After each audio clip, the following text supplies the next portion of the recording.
Dear students, आज हम लोग कोऑर्डिनेशन कंपाउंड्स का नोमेनक्लेचर करेंगे क्लास 12 के 9th चैप्टर में। ठीक है, कोऑर्डिनेशन कंपाउंड्स एक्चुअल में क्या होते हैं? Coordination compounds are those compounds in which the central metal atom forms coordinate covalent bonds with the donors या लिगेंड्स। ठीक है, ये जो कंपाउंड मैंने दिखाया है, तो ये जो है इसको कोऑर्डिनेशन कंपाउंड हम कहते हैं। इसमें एक्चुअल में है क्या कि जो जिनमें कोई फॉर्मूला अगर लिखा है जिनमें स्क्वायर ब्रैकेट इस तरह से यूज हो रहा है तो समझ लीजिए कोऑर्डिनेशन कंपाउंड है। जैसे अगर यो लिखा होता K3FeCN6 तो ये भी कोऑर्डिनेशन कंपाउंड है, स्क्वायर ब्रैकेट लग रहा है। ठीक है, अब ध्यान दीजिए इसको, इसके अंदर जो अलग अलग पार्ट्स हैं उनको हम किस तरह से नाम देते हैं, क्या होता है उसको हमें समझना है।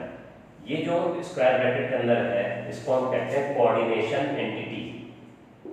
कोऑर्डिनेशन स्फीयर भी कह सकते हैं, कोऑर्डिनेशन स्फीयर और एंटिटी, कोऑर्डिनेशन एंटिटी भी कह सकते हैं। कोऑर्डिनेशन स्फीयर या कोऑर्डिनेशन एंटिटी ये पार्ट है। ये जो बाहर पार्ट है इसको कहते हैं आयनाइजेबल पार्ट। आयनाइजेबल पार्ट क्योंकि ये आयनाइजेबल है, आयनाइजेबल पार्ट, और काउंटर आयन भी कहते हैं इसे, काउंटर आयन।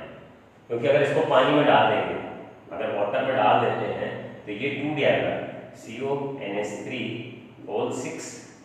3+ आ जाएगा और 3Cl-, तो ये तीन आयंस अलग हो गए। ये आयनाइजेबल पार्ट है इसलिए इसका नाम है, इसको हम कहते हैं आयनाइजेबल पार्ट या काउंटर आयन। तो ये जो कॉम्प्लेक्स के अंदर है स्क्वायर ब्रैकेट के अंदर, ये पानी में डालने से कोबाल्ट और अमोनिया अलग अलग नहीं हो रहे। ठीक है, तो this is not ionizable, this is ionizable, जिसका नाम आयनाइजेबल पार्ट है। इसको कोऑर्डिनेशन स्फीयर या कोऑर्डिनेशन एंटिटी कहते हैं।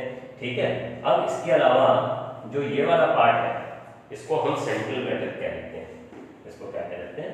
Central metal. इसे ये कोबाल्ट है तो सेंट्रल मेटल एटम या आयन भी कहते हैं, एटम या आयन।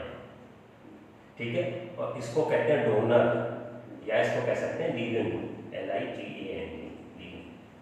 और ये जो लोन पेयर देते हैं, लिगेंड जो होते हैं ना, इनके ऊपर लोन पेयर होता है। ये सेंट्रल मेटल को लोन पेयर देते हैं। तो जैसे अगर इसका स्ट्रक्चर बनाया जाता है तो इस तरह से बनता है कि इसको 6 तरफ से लोन पेयर मिल रहे हैं, अमोनिया 6 तरफ से लोन पेयर दे रही है, तो कैसे दे रही है? इस तरह से। तो ये लोन पेयर, ये लोन पेयर, जो सेंट्रल मेटल होते हैं, जो लिगेंड्स जो है सेंट्रल मेटल को लोन पेयर देते हैं, इसीलिए इनको डोनर्स भी कहते हैं। ठीक है, और अब इसमें 6 तरफ से लोन पेयर मिल रहा है तो इसलिए इसका कोऑर्डिनेशन नंबर 6 है।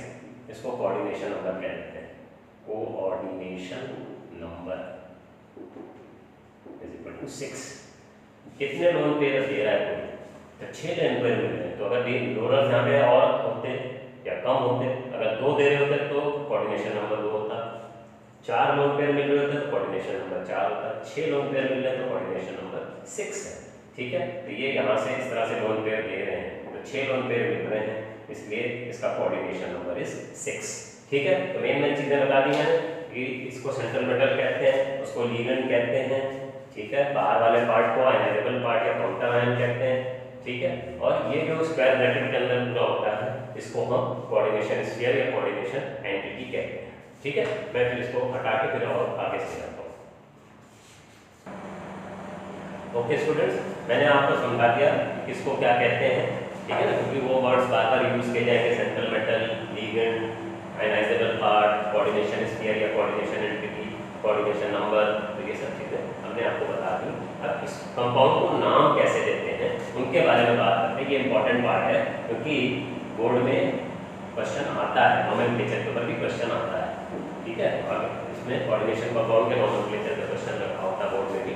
और आपको जब नाम मालूम होगा कंपाउंड का तो उसके बारे में अगर कुछ पूछा जा रहा है तभी तो समझा पाएंगे, जब मालूम होगा कि इस कंपाउंड को कहा जा रहा है, इसका नाम कैसे लेंगे वो हम समझ लेते हैं। देखिए, मैंने यहाँ पे कुछ रूल्स लिखे हुए हैं। रूल्स में लिखा है ligands are named in alphabetical order before the name of the central metal atom. अब जैसे कोई मान लीजिए एक से ज़्यादा लिगेंड अगर इसमें होते तब हम क्या करते हैं? मान लीजिए कंपाउंड अगर ऐसे होता, CrNH3 H2O Cl2 और कहा Cl होता, तो इसके अंदर लिगेंड्स 1 2 3 ये अलग अलग, यहाँ पे एक ही तरह का लिगेंड है, ठीक है। ये जो अलग अलग तरह के जब लिगेंड्स होते हैं तो नॉमेनक्लेचर में हमें अल्फाबेटिकल ऑर्डर में यूज करना है, जो ये बात कह रहा है। दूसरी बात क्या कह रहा है, oxidation state of the metal is indicated in Roman numeral in parenthesis just after the name of the metal. Central metal के नाम के पीछे हमें रोमन न्यूमरल में इसकी ऑक्सीडेशन स्टेट देनी होगी। अभी मैं एक एक करके समझाता जाऊंगा रूल को, अभी फिलहाल इसको रूल्स को पढ़ता जा रहा हूँ और मेन बात बता रहा हूँ। फिर name of negative ligand ends in O, कोई लगेगा, ये तो न्यूट्रल है, जैसे ये नेगेटिव है तो इसके नाम के पीछे ओ लगेगा। क्लोराइड है तो क्लोराइड ओ, ठीक है। फिर if negative charge is present on coordination sphere then the name of the central metal ends in ATE। अगर सपोजिंग कंपाउंड हो K3FeCN6 तो इसके नाम के पीछे सेंट्रल मेटल, इसको हम फेरेट कहेंगे, पोटेशियम हेक्सासाइनाइडोफेरेट, ठीक है। तो ये चार रूल्स हम मेन में अभी देख के चल रहे हैं, और भी है रूल्स, बट मेन रूल्स को हम ध्यान में रखते हुए कैसे नॉमेनक्लेचर करते हैं उसकी एक एक करके मैं प्रैक्टिस कराता हूँ क्वेश्चंस की, तो आइडिया आपको क्लियर हो जाएगा। तो ये लिखे रहते थे, इसका नाम सबसे पहले ले लेते हैं, क्योंकि यहाँ पे 6 अमोनिया है। हमें ये ध्यान रखना है कि स्क्वायर ब्रैकेट के अंदर सेंट्रल मेटल का नाम बाद में लिखा जाता है, जो लिगेंड्स होते हैं उनका नाम पहले लिखते हैं। तो यहाँ लिगेंड अमोनिया है, अमोनिया को जब हम लिखते हैं तो अमीन लिखते हैं, AMMIN अमीन, तो इसको हम लिखेंगे हेक्सा अमीन, इसको लिखेंगे हेक्सा अमीन।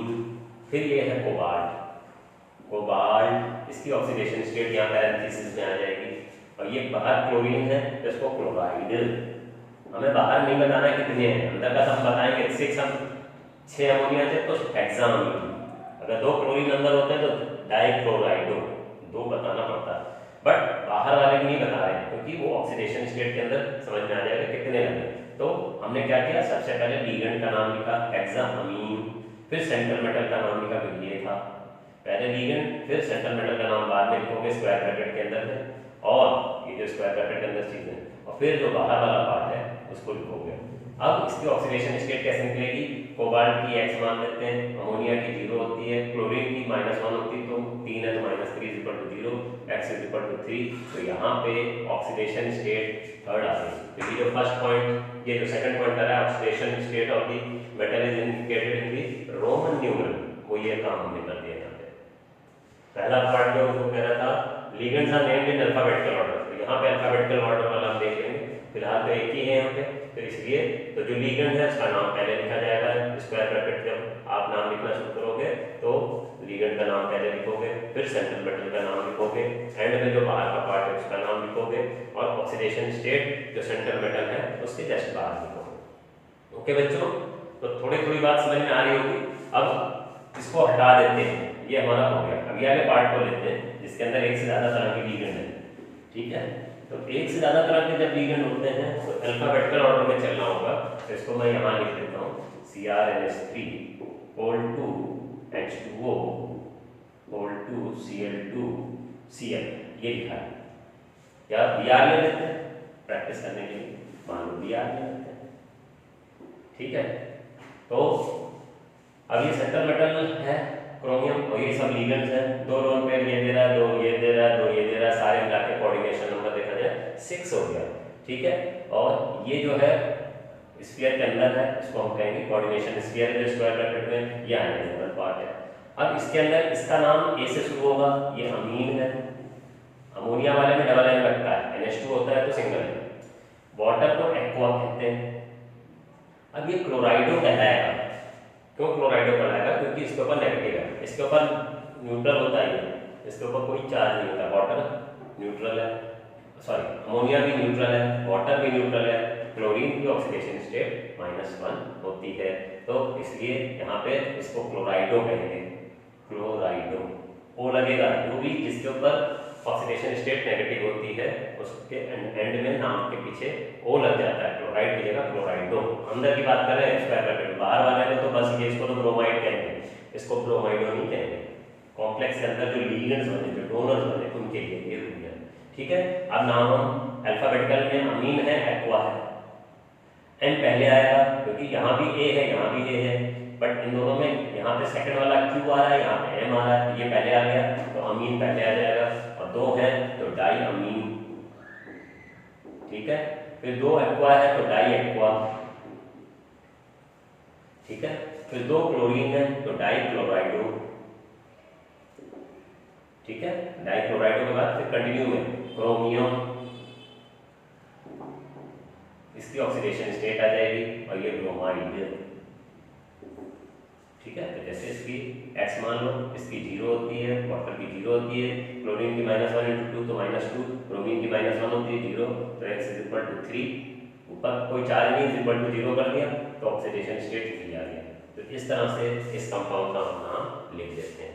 ओके जी, वही रूल लगा कि स्क्वायर ब्रैकेट में जब नाम ट्रांसफर करोगे तो लिगेंड्स का नाम पहले लिखेंगे, लिगेंड्स का नाम अगर एक से ज़्यादा लिगेंड्स हैं तो अल्फाबेटिकल ऑर्डर चलेंगे, अल्फाबेटिकल ऑर्डर में ये अमीन है तो ए ले लेंगे, AN, यहाँ एक्वा है AQ को देख रहे हैं तो M पहले आता है अल्फाबेटिकली डिक्शनरी में, तो डाई अमीन पहले लिख दिया, फिर डाई एक्वा क्योंकि 2 है, फिर डाई क्लोराइडो क्योंकि इसका ऑक्सीडेशन स्टेट -1 होता है क्लोरीन का, तो डाई क्लोराइडो, फिर क्रोमियम सेंट्रल मेटल का नाम लिखेंगे, फिर बाहर के वाले का लिखेंगे ब्रोमाइड, ऑक्सीडेशन स्टेट हमने निकाला। देखिए जो लिगेंड्स हैं इसके ऊपर क्या चार्ज है वो आपको मालूम होना चाहिए, और इसको क्या नाम देते हैं वो भी मालूम होना चाहिए, ठीक है। तो मैंने इनके नाम और जो चार्ज के हिसाब से ये नाम लिख दिया है, अभी मैं आपको दिखाऊंगा कि किसको क्या क्या कहते हैं, ठीक है, वो याद करना पड़ेगा आपको। ओके, तो मैं इसको हटा के फिर दूसरा वाला देता हूँ, क्वेश्चन करते हैं, ठीक है, इसी तरह से करेंगे। ओके स्टूडेंट्स, कुछ समझ में आ रहा है कि नहीं आ रहा है? ठीक है, देखिए खास चीजें जो ये चारों रूल्स मैंने देखी उनको देखते हुए चल रहा हूँ मैं। पहला रूल में कह रहा है लिगेंड का नाम अल्फाबेटिकल ऑर्डर में, तो इन दोनों में अमीन और एक्वा में अमीन पहले आएगा, इनके आगे का जो प्रीफिक्सेस लगे ना उनको नहीं देखना है, इनको नहीं देखना है। ये जो लिगेंड है अमीन है, ये तो अमीन का ए आ गया, यहाँ वॉक्टर का एक्वा होता है तो इसका AQ देख रहे हैं, क्लोराइडो का C देख रहे हैं, ठीक है।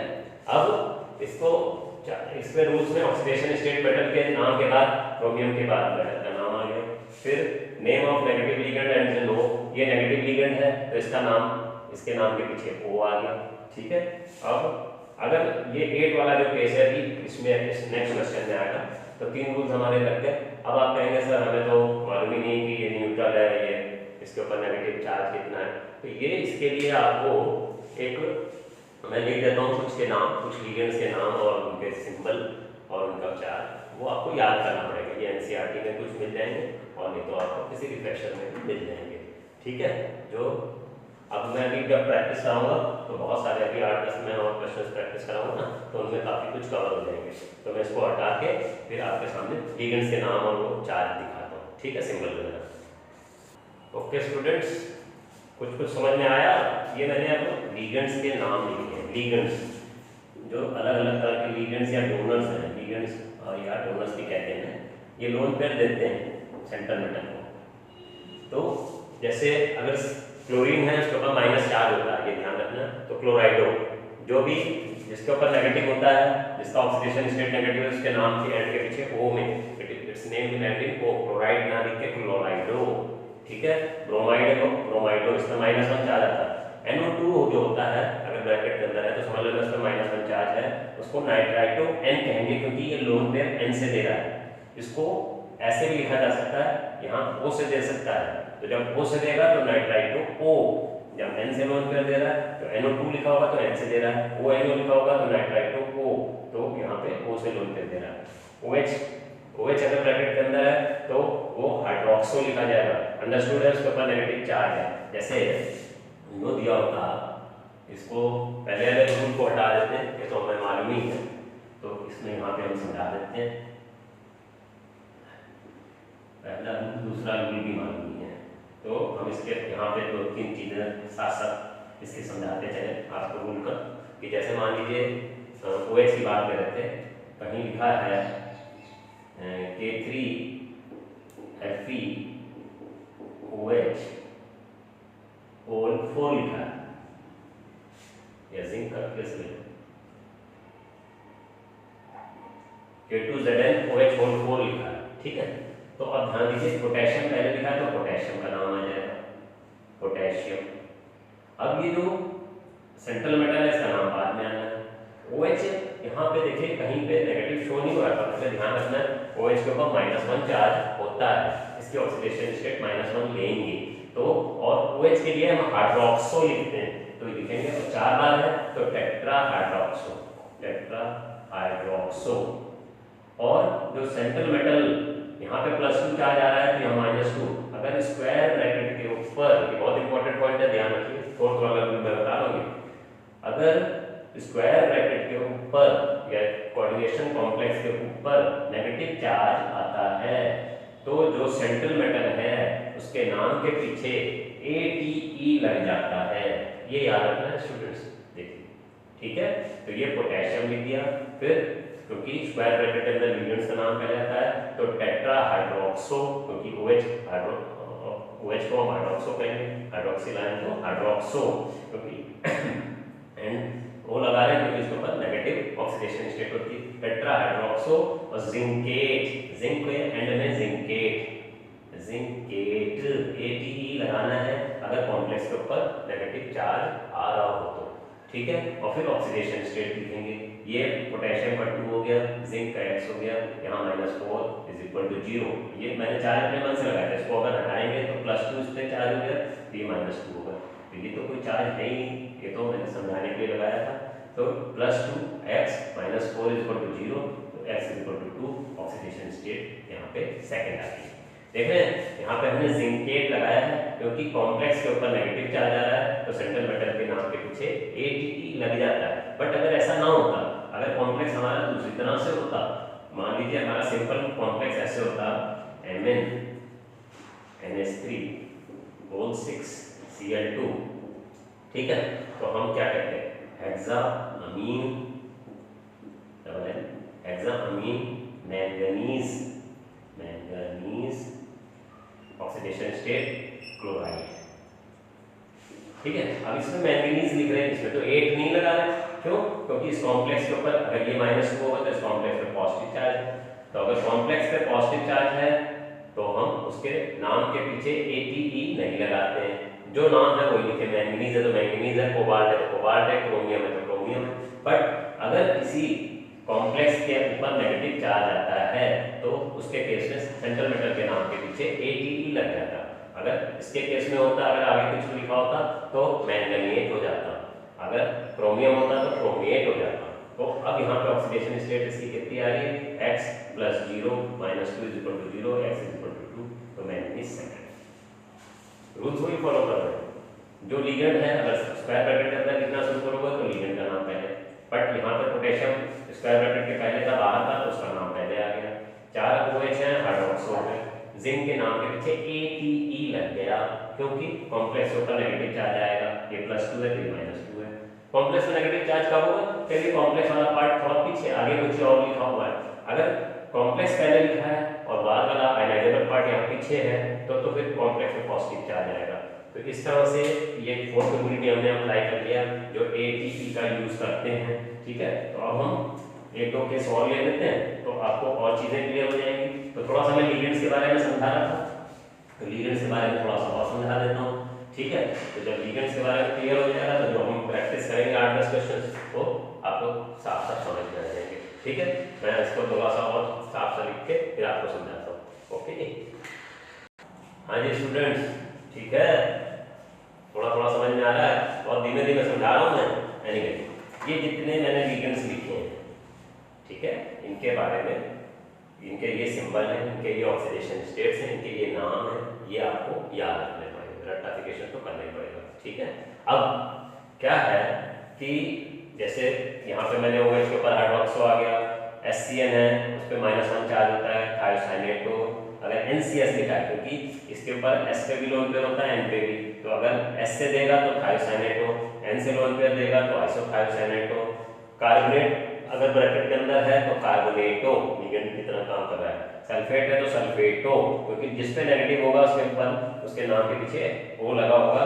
अब ये ध्यान रखना, कार्बोनेट पे -2, सल्फेट पे -2, ये ऑक्सिलेट आयन है, ऑक्सिलेट आयन के ऊपर -2 चार्ज है तो ऑक्सिलेटो, इसको सिंबल में OX के लिखा जाता है और कभी-कभी इस तरह लिखते हैं C2O4 2-, 2 कार्बन 4 हाइड्रोजन ऑक्सीजन और -2 चार्ज है। NO3 नाइट्रेट आयन को नाइट्रेटो, और Cl माइनस है तो उसको साइनाइडो। ठीक है, तो जो नेगेटिव होते हैं, जिनके ऊपर नेगेटिव चार्ज होता है, जिनका ऑक्सीडेशन स्टेट नेगेटिव होती है, उनके नाम के पीछे O होता है, ये हमने देख लिया। वाटर न्यूट्रल है तो उसको एक्वा लिखा जाता है। अमीन, अमोनिया के लिए अमीन लिखते हैं, डबल एम होता है। PH3 फॉस्फीन है, फॉस्फीन पी, इसको PHP लिखा जाता है, PHP लिख दिया जाता है। ये पिरिडीन है, 5 कार्बन है, 5 हाइड्रोजन लगे यहाँ पे और 1 नाइट्रोजन है, और PY इसका सिंबल हो जाता है पिरिडीन। CH3NH2 लिखा हो तो समझ लेना मिथाइल अमीन है। EN का ध्यान रखना, EN हो तो उसको इथेन 1,2 डायमीन है, इथेन 1,2 डायमीन है। ठीक है, इसको सिंबल में EN लिख देते हैं। और EDTA इथाइलिन डायमीन टेट्राएसीटेटो आयन, क्योंकि इसको को -4 चार्ज है। ये तो सब न्यूट्रल थे, यहाँ से लेकर यहाँ तक सब न्यूट्रल थे। ये EDTA पे -4 चार्ज है और ये 6 तरफ से लोन पेयर देता है, इसको हेक्साडेंटेट कहते हैं। ठीक है, 6 तरफ से लोन पेयर दे रहा है। एनीवे ये सब एक तरफ से दे रहे थे, ऑक्सीलेट 2 तरफ से लोन पेयर दे रहा है। ठीक है, EN भी 2 तरफ से लोन पेयर देता है और EDTA 6 तरफ से लोन पेयर देता है। तो इस तरह से ये अलग अलग तरह के लिगेंड्स हैं और इनके इस तरह से हमको नाम मालूम होने चाहिए लिगेंड्स के, क्योंकि जब हम क्वेश्चन करेंगे तो उनमें इनका यूज होगा। जैसे मान लीजिए कोई एक क्वेश्चन ऐसे दिया हुआ है K3Fe(CN6), इसका नाम लिखना है। ठीक है, मान लेते हैं इसको क्वेश्चन 1 मान लेते हैं, तो हम क्या नाम लेंगे, पोटेशियम, क्योंकि स्क्वायर ब्रैकेट के पहले ही है। अब स्क्वायर ब्रैकेट के पहले है तो इसके मतलब स्क्वायर ब्रैकेट के ऊपर नेगेटिव चार्ज आ गया। जब कॉम्प्लेक्स कोऑर्डिनेशन कॉम्प्लेक्स में नेगेटिव चार्ज आ जाएगा तो सेंट्रल मेटल के नाम के पीछे ATE लगाना जरूरी है। ठीक है, तो पोटेशियम अच्छे CN है, CN को साइनाइडो कहते हैं, तो पोटेशियम हेक्सासाइनाइडो। अब ये आयरन की जगह इसको फेरेट कह दो, लैटिन नेम। ATE लगा, फेरस होता है ferrate, potassium hexacyanido ferrate, oxidation state लिखेंगे +3 + x - 6 = 0, x = 3।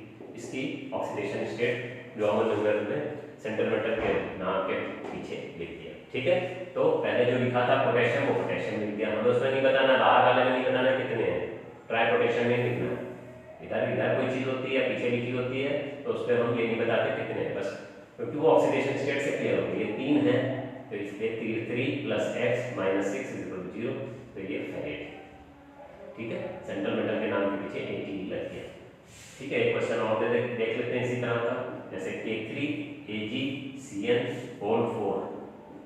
ठीक है, तो इसका नाम पोटेशियम हो गया। ठीक है, और ये टेट्रासाइनाइडो, ठीक है, और इसको आर्जेंटम, सिल्वर को आर्जेंटम भी कहते हैं, तो उसका लैटिन नेम ले लेते हैं। ATE जब लगाना है तो अगर लैटिन नेम है तो ले सकते हैं। अगर क्रोमियम होता तो क्रोमेट, मैंगनीज होता तो मैंगनेट, सिल्वर होता है तो आर्जेंटेट लिख सकते हैं, और आपका आयरन है तो इसको फेरेट लिखते हैं। ठीक है, अब इसके ऑक्सीडेशन स्टेट लिखते हैं +3 + x - 4 = 0, x = 1, तो ऑक्सीडेशन स्टेट 1 आ गई। ठीक है, क्लियर हो गया बच्चों। अब थोड़ा सा देखते हैं, कभी कभी ऑक्सीडेशन स्टेट 0 भी आ सकती है। NiCO4 ऐसा कॉम्प्लेक्स लिखा है, तो ये कार्बन मोनोऑक्साइड है, CO जो है आपका कार्बन मोनोऑक्साइड, उसको कार्बोनाइल कहते हैं। ये थोड़ा सा याद रखना पड़ेगा, कार्बन मोनोऑक्साइड = कार्बोनाइल। कुछ बच्चे कहते हैं सर कोबाल्ट से वो होगा ना, कोबाल्ट में C बड़ा O छोटा होता है, ये कोबाल्ट है, बट कार्बन मोनोऑक्साइड है, C और O दोनों ही बड़े हैं, तो इसको कार्बोनाइल कहा जाएगा। ये लिगेंड की तरह है, तो हम कहेंगे टेट्रा कार्बोनाइल निकल, यहाँ पे कहेंगे टेट्रा कार्बोनाइल निकल। अब निकल की ऑक्सीडेशन स्टेट क्या है, x + ये तो 0 है, तो 0 लिख दो, टेट्रा कार्बोनाइल निकल। ओके बच्चों, तो इस तरह से नाम लेते हैं, इन रूल्स को याद करते हुए, इन लिगेंड्स के नाम मालूम होते हुए, इस तरह से इनके क्या नाम है, इनका क्या ऑक्सीडेशन स्टेट है, और रूल्स फॉलो करते समय इस तरह से नाम लिख देते हैं। ओके, तो ये हटा दें, फिर और क्वेश्चन देता हूँ। ठीक है, प्रैक्टिस करते हैं। हाँ जी बच्चों, ठीक है, हम लोगों ने जो रूल्स किए, जो लिगेंड्स के नाम देखे, सिंबल्स देखे, उनके ऑक्सीडेशन स्टेट्स देखी, अब उनके बेसिस पे कुछ क्वेश्चंस और प्रैक्टिस करते हैं। ठीक है। अब यहाँ पे जैसे ये दिया हुआ है, ये हाइपोथेटिकल है, मैंने अपने मन से मनगढ़ंत बना दिया है, ऐसा कॉम्प्लेक्स होता नहीं है, बट प्रैक्टिस के लिए कर रहे हैं, ठीक है। तो ये पोटेशियम पहले है तो हम लिख देंगे पोटेशियम, ठीक है। इसमें हम क्या लिखते हैं, पहले पोटेशियम है, तो चलो यहाँ पे जगह हमारे पास कम है, फिर भी हम ये लिख देते हैं पोटेशियम, ठीक है। अब स्क्वायर ब्रैकेट के अंदर हमें लिगेंड्स के हिसाब से लेना है अल्फाबेटिकल। ये मीथेन 1,2 डायमीन है, ठीक है, तो ई इसका देखना, ये अमीन है अमोनिया का, अमीन देखना, ए देखना, ये नाइट्रेटो है NI नाइट्रेटो है, ये सल्फेटो में S देखना, ये कार्बोनेटो में C देखना, ठीक है। ये सिंबल्स मैंने थोड़े से छोटे में लिख दिया ताकि हमें पता रहे कि इसका अल्फाबेट पहले आ रहा है। अब पोटेशियम के बाद देखा जाए तो ये अमोनिया का पहले आ रहा है A, तो अमीन, पोटेशियम फिर अमीन, ये सेंट्रल मेटल का नाम बाद में आता है जब स्क्वायर ब्रैकेट की चीजें लिखते हैं, ठीक है। तो पोटेशियम पहले था पोटेशियम, फिर कॉम्प्लेक्स के अंदर लिगेंड में अमीन पहले आ रहा है तो अमोनिया का अमीन। अब इसके बाद C आ जाएगा कार्बोनेटो का, अमीन कार्बोनेटो, कार्बन का O, कार्बोनेटो, O इसमें लगा क्योंकि इसके ऊपर नेगेटिव चार्ज होता है। फिर ये S है, ये N है, E है, ये इथेन 1,2 डायमीन ब्रैकेट में लिख देते हैं, कॉम्प्लेक्स है इथेन 1,2 डायमीन, इसमें सिंगल M आ रहा है क्योंकि NH2 होता है, ठीक है। इथेन 1,2 EN का इथेन 1,2 डायमीन में NH2 आता है, तो इसलिए सिंगल है। अमोनिया के केस में डबल है डिस्टिंग्विश करने के लिए, ठीक है। इथेन 1,2 डायमीन इसका आ गया, पर दो बार सॉरी, तो यहाँ पे डिस लगाना पड़ेगा, DIS, डिस इथेन 1,2 डायमीन, ठीक है। अब इथेन 1,2 डायमीन के बाद E के बाद अब हमारा क्या आ जाएगा, N आ जाएगा, ये है नाइट्रेटो, नाइट्रेट होता पर O लगाएंगे क्योंकि नेगेटिव चार्ज होता है नाइट्रेटो, और ये सल्फेटो, सल्फेटो, ठीक है। तो ये सारे हमारे लिगेंड्स आ गए अल्फाबेटिकल ऑर्डर में, ठीक है, क्योंकि इसके ऊपर भी -2 चार्ज होता है, तो जिसके नाम के पीछे जिसमें भी नेगेटिव ऑक्सीडेशन स्टेट है उसके नाम के पीछे O लगा दिया। ये हो गया, ये हो गया, चार सब हो गए हमारे। अब बचा क्रोमियम, तो इसको हम लिखेंगे क्रोमेट, ये याद रखना है बच्चों। इसके बाद क्रोमेट ऑक्सीडेशन स्टेट, ये याद रखना है। जब भी कॉम्प्लेक्स के ऊपर नेगेटिव चार्ज आएगा तो समझ लेना कि जो सेंट्रल मेटल का नाम होगा उसके एंड में 8 लिखेंगे। क्रोमियम है तो क्रोमेट, मैंगनीज होता मैंगनेट, आयरन होता तो फेरेट, इस तरह से। अब ऑक्सीडेशन स्टेट निकालना, इसकी +2, ये x, ये -2, ये -2, ये -1, ये 0, ये 0, ठीक है, = 0। तो हमको याद रखना पड़ेगा ऑक्सीडेशन स्टेट, तभी कर पाएंगे। तो ये 2 और 2 तो समझो कट ही गया, तो 3 हो गया, x = 3, तो यहाँ ऑक्सीडेशन स्टेट 3 आ गई क्रोमियम की, ठीक है। इस तरह से नाम लिखते हैं। ओके जी, सारे रूल्स फॉलो करते हुए इस तरह से नाम हमने लिख लिए और फिर सब कुछ लिख दिया, ऐसे जो पैटर्न होता है उस पैटर्न से कर दिया, ठीक है। तो नेक्स्ट क्वेश्चन देखेंगे, इसको अभी हटाते हैं। हाँ जी बच्चों, आ रहा है ना समझ में, रूल्स फॉलो करेंगे, प्रैक्टिस करेंगे तो आ जाएगा। देखिए थोड़ा सा लगेगा आपको कि इतने सारे दिन याद कैसे रखें, प्रैक्टिस करेंगे तो याद हो जाएगा, क्योंकि सारे तो आपके जितने भी हैं जब तक आप इनको कुछ के तो आपको ध्यान ही रहते हैं, बट कुछ में आपको बार बार रिवाइज करने से याद हो जाता है, ठीक है। आपको रूल्स अगर मालूम है और रूल्स के हिसाब से आप चीज़ों को याद करके रूल लगा के आप जब लिखना शुरू करोगे तो आप क्वेश्चंस कर पाओगे, ठीक है। हाँ जी, ध्यान दीजिए। अब जैसे ये कॉम्प्लेक्स है, ये कॉम्प्लेक्स कंपाउंड है, यहाँ पे तो ये कोऑर्डिनेशन एंटिटी हो गया, ये बाहर का अनाइजेबल पार्ट है, तो सेंट्रल मेटल का नाम बाद में देते हैं, पहले लिगेंड का नाम लेंगे। ये अमोनिया है तो A से स्टार्ट हो रहा है, और ये मिथाइल अमीन है तो M से स्टार्ट हो रहा है, और ये नाइट्राइटो है तो N से स्टार्ट हो रहा है। तो A तो अल्फाबेटिकल आएगा पहले, तो 4 बार है तो टेट्रा अमीन लिख देंगे, ठीक है, tetra amine, NIN, tetra amine. फिर M पहले आएगा, मिथाइल अमीन को आप ब्रैकेट में भी लिख सकते हो, ठीक है, चाहे डायरेक्ट भी लिख दो, मिथाइल अमीन, टेट्रा अमीन, मिथाइल अमीन, नाइट्राइटो, इसके अंदर हमने आपको बताया था अगर NO2 होता है तो उसके ऊपर -1 चार्ज होता है, और इसमें नाइट्राइटो N कहते हैं क्योंकि लोन पेयर N से मिला है, नाइट्राइटो N लिख देंगे यहाँ पे, ठीक है। ये तो मैंने सिंबल दिखाया कि इसके ऊपर लोन पेयर होता है, तो N की ओर से लोन पेयर दे रहा है तो नाइट्राइटो N, O की ओर से देता है तो इस तरह से लिखा था ON लिखा होता है, तो नाइट्राइटो O लिखते हैं। तो ये N की ओर से दे रहा है तो नाइट्राइटो N, फिर नाइट्राइटो N के बाद फिर कोबाल्ट, कोबाल्ट की ऑक्सीडेशन स्टेट दे देंगे, और ये बाहर क्या है नाइट्रेट, नाइट्रेट आपको ये नहीं बताना दो डाइनाइट्रेट नहीं कहना, बाहर वाले में बताने की कितने, वो तो ऑक्सीडेशन स्टेट में आ जाएगा। तो ये X हो गया, इसकी 0 होती है, इसकी भी 0 होती है, इसकी -1 होती है, इसकी -1 × 2 तो -2 हो गई, तो X = 3 हो गया। ऑक्सीडेशन स्टेट रोमन न्यूमरल में थर्ड में लिख दिया। तो स्क्वायर ब्रैकेट पहले है तो इसके अंदर अल्फाबेटिकल ऑर्डर में लिगेंड में लिखेंगे, तो tetraammine, methylamine, nitrito N, central metal का नाम कोबाल्ट, ऑक्सीडेशन स्टेट 3 है, तो थर्ड रोमन न्यूमरल में, बाहर क्या है नाइट्रेट, वो लिख दिया। ठीक है, तो अब अगला वाला क्वेश्चन करते हैं कंटिन्यूएशन में। ठीक है, इसको हटा देता हूँ और यहीं पे अगला वाला हम कंटिन्यू करते हैं। ओके स्टूडेंट्स, अब हम अगला क्वेश्चन देख रहे हैं। यहाँ सोडियम पहले लिखा है और ये कॉम्प्लेक्स बाद में लिखा है, तो अंडरस्टूड है कि कॉम्प्लेक्स के ऊपर नेगेटिव चार्ज आएगा, तो सेंट्रल मेटल के नाम के पीछे ATE लगेगा। ये EDT है, इथाइलिन डायमीन टेट्राएसीटेटो आयन लेंगे, और ये सोडियम नहीं है, इस पे अगर +2 चार्ज देंगे तो यहाँ -2 चार्ज होगा एक तरफ से।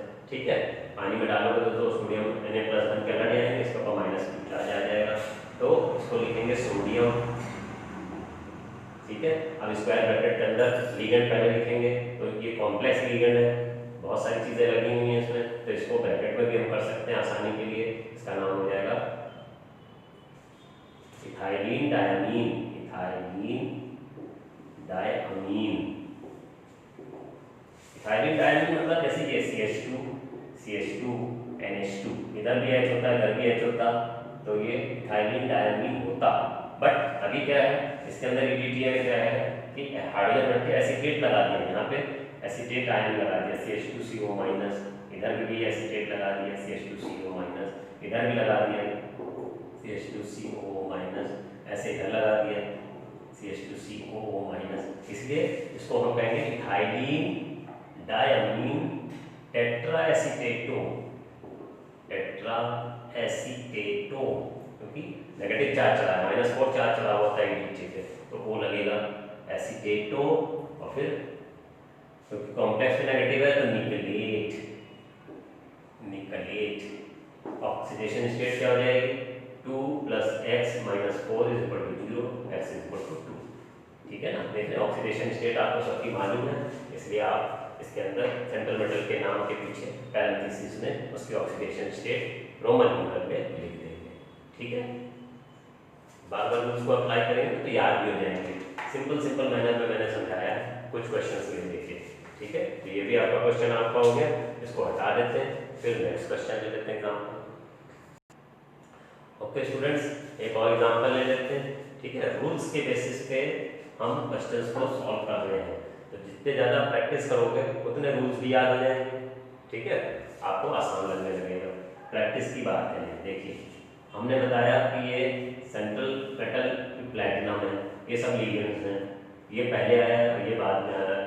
ठीक है, तो कॉम्प्लेक्स ये जो कोऑर्डिनेशन एंटिटी को पहले नाम देंगे, इसके अंदर लिगेंड्स को अल्फाबेटिकल ऑर्डर में, ये एक्वा है तो A है, ये नाइट्राइटो है तो N है, ये ऑक्सीडेटो है तो O से स्टार्ट है, तो पहले तो वाटर ही एक्वा ही आ जाएगा, तो हम लिखेंगे एक्वा।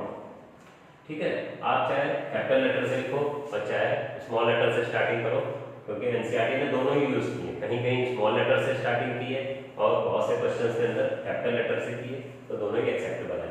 तो ये हो गया एक्वा, फिर ये नाइट्राइटो, नाइट्राइटो O, क्योंकि O की ओर से लोन दे रहा है, इसके बाद N पे भी लोन दे रहा है, O पे भी, अगर O से देता है तो नाइट्राइटो O, N से देता है तो नाइट्राइटो N लिखते हैं, तो एक्वा नाइट्राइटो O, ये डाइऑक्सिलेटो, डाइऑक्सिलेटो नेगेटिव आयन, जिसके ऊपर नेगेटिव है उसके नाम के पीछे O, इसके नेगेटिव था O, वाटर में तो कुछ नेगेटिव नहीं, न्यूट्रल है, तो जो है एक्वा है तो एक्वा ही है।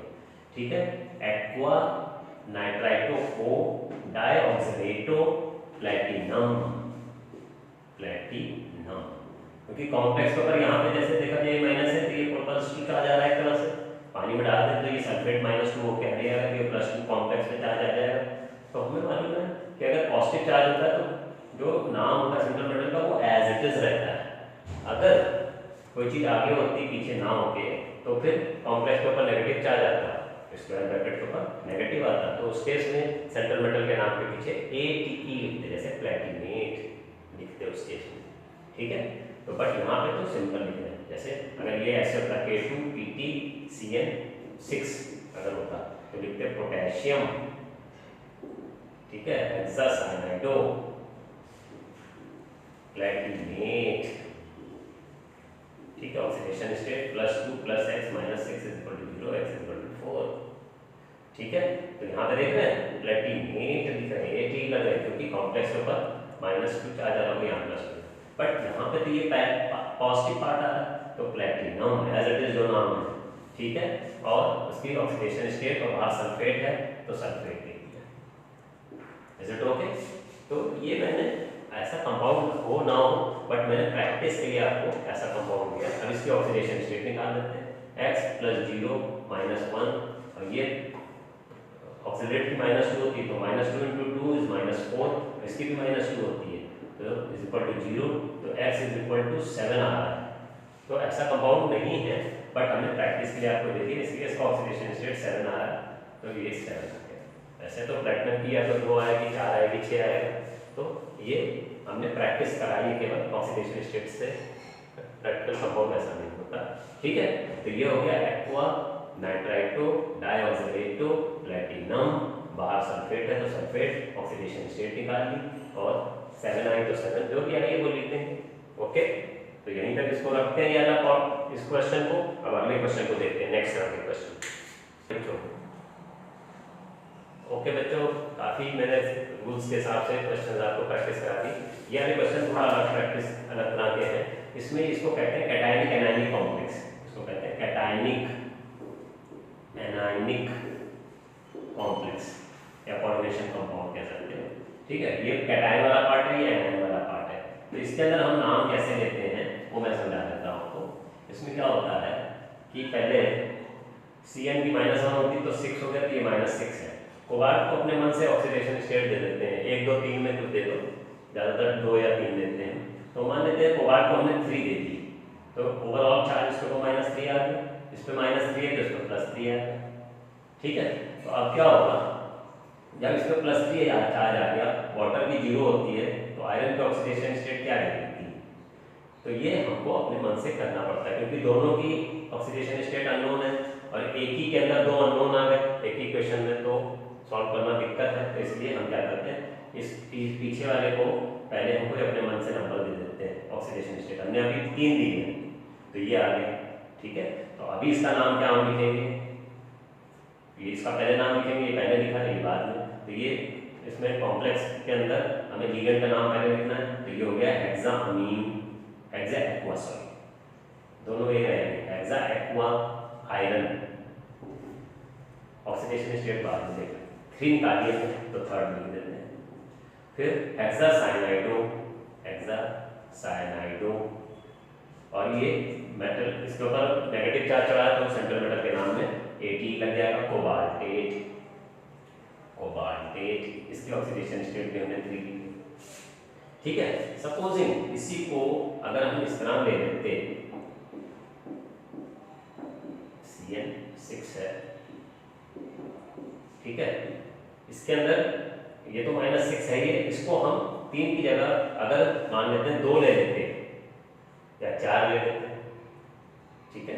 अगर इसकी ऑक्सीडेशन स्टेट 2 ले लेते तो आयरन की यहाँ पे 4 आएगी, और अगर इसको हम 4 ले लेते कोबाल्ट की तो यहाँ -2 आता, यहाँ पे +2 आता, तो ये यहाँ हमने कोबाल्ट के अपने मन से 4 लिए, ठीक है। और यहाँ पे तो वाटर की तो 0 होती है तो +2 का 4 आना है तो आयरन में +2 आएगा। तो अब इसका नाम कैसे लिखोगे, हेक्सा एक्वा, दोनों ही ठीक है, चाहे ऐसे लिखो चाहे वैसे लिखो, आप 2 ले लो, 3 ले लो, 4 ले लो, इनमें से कोई भी ले सकते हो बेसिकली।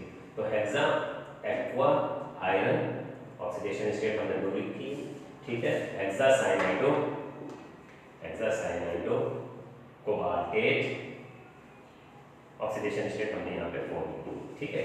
दोनों तरह से लिखा जा सकता है, खाली ऑक्सीडेशन स्टेट के अंदर चेंज आया और सब चीज़ें तो ऐसे एज रहेंगी, ठीक है।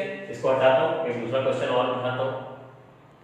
ओके बच्चों, लास्ट क्वेश्चन देखते हैं प्रैक्टिस का, ठीक है। काफ़ी कुछ चीज़ें हम लोगों ने प्रैक्टिस कर ली, आप और प्रैक्टिस करिएगा इसके ऊपर, रिफ्रेशर वगैरह में आपको क्वेश्चन और मिल जाएंगे, ठीक है। एनसीईआरटी में भी है और आपको रूल्स भी याद हो जाएंगे जब आप प्रैक्टिस करोगे। एंड आप देखते हैं, ठीक है। इसके अंदर पीछे से चलते हैं, -4 हो जाएगा इसका, क्लोरीन पे -1 होता है, जिंक 2 मान लेते हैं तो यहाँ पे -2 चार्ज आएगा, तो यहाँ पे +2 चार्ज आएगा, अमोनिया का 0 होता है तो क्रोमियम की ऑक्सीडेशन स्टेट 2 आ जाएगी, ठीक है। तो इस तरह से हम अपने मन से oxidation state cationic anionic complex में रख सकते हैं। एनीवे, अब हमने जब ये रख लिया तो इसका नाम क्या हो जाएगा, हेक्साअमीन, ये क्रोमियम है तो क्रोमियम, ऑक्सीडेशन स्टेट हमने सेकंड निकाल लिया, यहाँ लिख देते हैं, ठीक है। और टेट्रा क्लोराइडो 4 बार है तो टेट्रा क्लोराइडो, और ये जिंक है तो जिंकेट, ये याद रखना है, सेंट्रल मेटल के नाम के पीछे AT लगेगा क्योंकि कॉम्प्लेक्स में नेगेटिव चार्ज आ रहा है, तो जिंकेट ऑक्सीडेशन स्टेट इसकी भी हमने प्रूव किया। तो इस तरह से हम लोग नॉमेनक्लेचर करते हैं, ठीक है। ये कैटायनिक एनायनिक तो हर तरह के कॉम्प्लेक्स जिस तरह के कोऑर्डिनेशन कंपाउंड के ऊपर आपको एनसीईआरटी ने क्वेश्चन दे रखे हैं वो मैंने प्रैक्टिस आपको करा दी, ठीक है। तो आपको एक ध्यान रखना पड़ेगा, लिगेंड्स के सिंबल, लिगेंड्स के चार्ज, लिगेंड्स का नाम, अगर नेगेटिव उसका ऑक्सीडेशन स्टेट है तो Na0 O लगता है इसके नाम के पीछे, और अगर सेंट्रल मेटल एटम कॉम्प्लेक्स के ऊपर नेगेटिव आ रहा है तो उसके नाम के पीछे AT ही लगता है। लिगेंड्स अगर एक से ज़्यादा है तो अल्फाबेटिकल ऑर्डर में लिखते हैं, और जो मेटल होता है सेंट्रल मेटल उसके नाम के पीछे रोमन न्यूमरल में पैरेंथेसिस में उसकी ऑक्सीडेशन स्टेट लिखते हैं। ये मेन रूल्स हैं, ठीक है। मैंने इसमें लिख के बता भी दिया, समझा दिया, प्रैक्टिस करा दी है, अब आप लोग उसकी प्रैक्टिस करें, ठीक है बच्चों, कर लोगे ना, ओके। कोई प्रॉब्लम हो तो आप डाउट पूछ सकते हो। थैंक यू बच्चों, मेरे वीडियो को लाइक कीजिए, सब्सक्राइब करिए और बच्चों को भी शेयर कीजिए, ठीक है। मेरा जो चैनल है chemistry by SK Agarwal, chemistry by SK Agarwal, उसको आप लोग सब्सक्राइब भी करिए, okay. Thanks to all of you, thank you so much.